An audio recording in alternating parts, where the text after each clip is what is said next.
जब चेतना सीमाओं में बन जाती है तब ब्रह्मांड एक नया रूप लेता है, एक वामन, एक छोटा सा रूप जो भीतर की अनंतता को फिर से याद दिलाने आता है।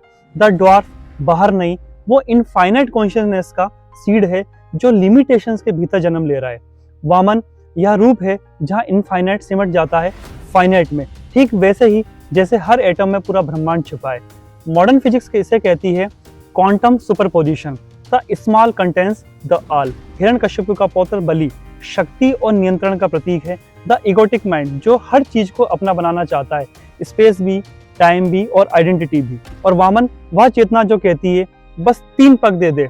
3 steps, body, mind and spirit. पहले पग में वह भौतिक जगत ले लेता है, सेकंड में वह मन और विचारों का क्षेत्र, और तीसरे पग में वह अहम को समर्पित कर देता है। ईगो गिरता है और इनफाइनिटी फैल जाती है। दिस इजंट मैथोलॉजी, ये है कॉन्शियसनेस मैकेनिक्स। मॉडर्न न्यूरोसाइंस कहता है कि जब मन सरेंडर करता है तो मन के भीतर एक डिफॉल्ट मोड नेटवर्क होता है, वो शांत हो जाता है। वही नेटवर्क जो मैं, मेरा और मुझमें की भावना बनाता है। और जब वह डिसॉल्व होता है, अवेयरनेस सिर्फ ब्रेन तक सीमित नहीं रहती, वो फैलती है एक नॉन लोकल फील्ड में। यही क्षण है जब वामन त्रिविक्रम बन जाता है, जो तीनों लोकों में फैल जाता है। Not by conquest but by presence. Vedanta कहता है अणोरणीयान महतो महीयान, that which is smaller than the smallest.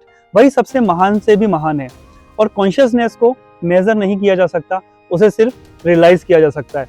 सो जब भी तुम अपने आप को छोटा, लिमिटेड या पावरलेस महसूस करो तो याद रखना तुम्हारी इसी स्मॉलनेस में भी इनफाइनाइट छुपा बैठा है।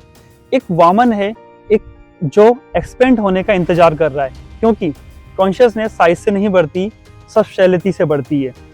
द रियल एक्सपेंशन शुरू होता है उसी मोमेंट जब तुम झुकते हो अपने भीतर के इनफाइनाइट के आगे। प्रणिपात।